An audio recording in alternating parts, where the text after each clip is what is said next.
What's up, you guys? Welcome back to the channel. Yeah! Today, we have no Turo cars to check in.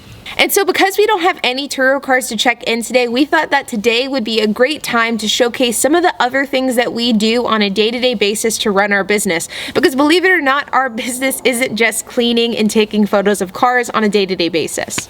We're also going to talk about why I quit my job over the past summer and when we knew it was time for me to quit my job. You need a new muffler. What? A new muffler. Doesn't have a muffler. I noticed. I don't know if you guys noticed this or not, but HP's truck is insanely loud to the point where it actually is like disruptive from inside of the house, and he is going to be redoing his exhaust solely so that we can hear or talk better in his truck for this YouTube channel, because we've gotten so many comments from people saying that his truck is too loud. You guys can't even hear us. As much fun as it is, it kind of is a little bit annoying. It's not fun at all. It's super annoying. And it's on my side, so if our windows are rolled down, it like blows out my eardrums. Not a fan.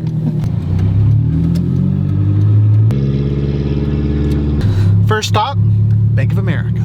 Otherwise known as my arch nemesis. I hate Bank of America. AKA the worst bank of America. Still in there? Yeah.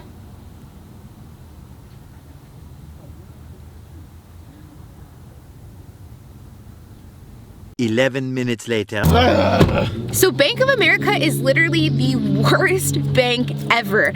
So HP and I joined Bank of America over the summer, and one of the reasons why I signed up with them was because you could create a bank account with them really easily. But I don't know about you guys in other parts of the country, but Bank of America here in the Dallas area, they have the weirdest hours. Like the one near our house randomly closed for an extended period of time. The one that we just went to now is only open 3 days a week, and there's like no branches anywhere. So we decided to make the switch to Chase, and going through the process of canceling our Bank of America bank has been an absolute nightmare. We went here just now and it's an hour-and-a-half wait, and it's like a 15-minute wait just to schedule an appointment. Lesson of the day: do not bank with Bank of America. Oh my gosh. Crazy. It's not even banking with Bank of America, it's just being legally obligated to go to that bank forever because you have no other choice. You can't cancel it. Yeah, you have to go there to cancel it. Online. You can't do it online. It's ridiculous. You can't call. We're gonna try now Bank of America number 2, the only other one in our area. So fingers crossed. Finally, the second Bank of America.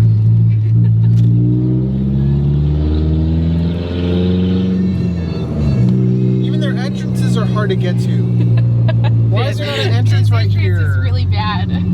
Oh my god. 20 minutes later. Oh my goodness. Even the process of canceling was terrible. But our relationship with Bank of America is officially done. Almost. Close. Almost there. We couldn't finish it. We have to finish it tomorrow. So then that brings us to one of the topics that we really want to talk about in this video, which is how we knew it was time for HP to quit his job and why he ultimately quit his job. Now, we've been doing Turo since 2017, but it actually wasn't always our main source of income. I used to own a franchise. HP's been working for dealerships since, what, 2016? Yeah. And we didn't really go full into Turo until this past summer. For the last couple of years, I had managed our Turo fleet in conjunction with doing other projects, doing freelancing, things like that. And the main reason why HP always worked at dealerships was because I always worked at home, and so it was naturally easier for me to do the work and then for HP to do work once he got off. And sometimes we would mix that. If a car needed, maintenance or a state inspection, it kind of served a dual purpose. I could take that car, or I could test drive it, I could diagnose cars. So we're able to make it work, but after a while, it flipped. Well, and it really worked out well because HP had good connections at his job of mechanics. He could do inspections while he was at work, do like the registrations. So he would try to do as much work as he could at his dealership job. But I would say that the divvying up was probably like maybe 75-25. I did 75% of the work, you did 25. Absolutely. Ultimately, everything changed around this time last year. Aubrey started gaining traction on other revenue streams outside of Turo. car sales started significantly decreasing because there was massive chip shortages and there was simply no cars to sell. And on top of that, we started having a lot of Turo cars break down and needing maintenance that couldn't be done in just a nighttime, and that was a huge problem. We are now on our second stop of the day, which is Whole Foods. Probably not getting what you think we're getting. We're not going grocery shopping. Instead, we have to return stuff because we are trying to get a live stream set up for our Patreon group. If you guys don't know, we started a Patreon. We do weekly live streams, but setting up our live streaming equipment has been quite the task, and it's been something that HP has been tasked with. And we bought a lot of stuff that isn't going to work, so now we got to return it. And coincidentally, I'm gonna get some delicious gluten-free candies.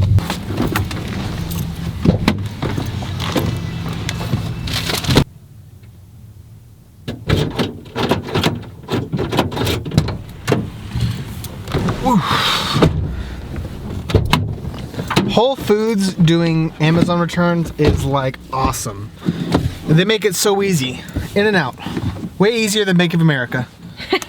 So around this time last year, spring of 2021, we were sitting at about a dozen cars. But the problem is because so many cars were breaking, we were at like a 30% utilization, meaning that only 30% of our car was actively running because cars were simply breaking quicker than we could fix them because HP had such a limited amount of time that he could spend working on our fleet. It really was affecting our bottom line.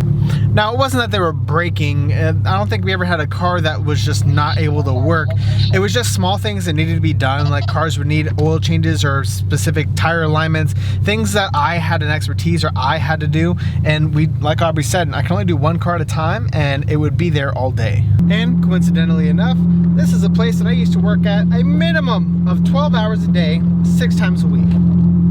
So then that begs the question of how did we know that it was time for HP to quit his job? And really it simply comes down to numbers. Around this time last year, cars were stacking up, meaning they weren't getting rented out. I was concentrating on other things, so I didn't really have the bandwidth to spend as much time as I once did on Turo. And we were quickly realizing that the amount of money we were losing by not having our fleet 100% utilized was actually more money than what HP was making at his dealership job. Hi, Nico. Hey. But truthfully, it wasn't just about losing out on potential earnings from Turo. We felt that if we had HP 100% dedicated to the fleet, not only would we be able to fully utilize our fleets, bringing our earnings up, but we'd also be able to expand as well. Because with YouTube, with my consulting job, with the stuff that I had going on, I was pretty maxed out. And the only way we were going to be able to grow our fleet anymore is getting HP onto the fleet full time. So HP, was quitting your job worth it? Yeah, absolutely. We've been able to utilize our fleet like way more than we were. We've been able to actually expand our fleet beyond that, and in that time, we've been able to work on the van and get a lot of that done. Now, it may look a little worse than it did maybe the last time you've seen it, but we've made significant updates in it. We've been able to do our countertops. I was able to finish all the electrical, and even just getting a lot of the stuff ready for the walls has been a huge time suck for this van. So I've even started boxing out our window here. It's a work in progress, but man, we wouldn't be anywhere near as close as we've gotten if I were still working at my job. So ultimately, with HP quitting his job, we of course lost his income source. So there was definitely pros and cons to him quitting his job as a whole. But with him quitting his job and joining our company full time, not only did that allow for me to concentrate on other revenue streams for the business, it allowed for him to concentrate on this van and to get it done, which it's taken a very, very long time, but it should be done here soon, which would have never been possible without him quitting his job. And it's allowed for us to also expand our fleet. The goal is by the end of this year to get to between 20 to 25 cars, but realistically, if HP wouldn't have quit his job and if it was just me running the fleet on top of all the other stuff I was doing, I think that we would have been capped at like 8 to 10 cars maximum. And so we've already been able to double our fleet size, and really by the end of the year, we're looking to triple it, which is all possible because HP quit his job at his dealership. So ultimately, when it comes down to answering the question of when or how do you know when it's time to quit your job, you should really ask the question of, are you losing money by having you or your spouse or your partner go to a job 8 to 10 hours per day? And if the answer to that question is yes, then I think you've answered your question. It probably would be a good idea to quit your job and concentrate on your side hustle, your side gig, your Turo fleet full time, because that's whenever you'll have the ability to make more money than you were making before, and you're able to expand your operations that much further. And guys, as always, be sure to hit that like button, hit that subscribe, and hit that notification bell, and we'll see you on the next episode.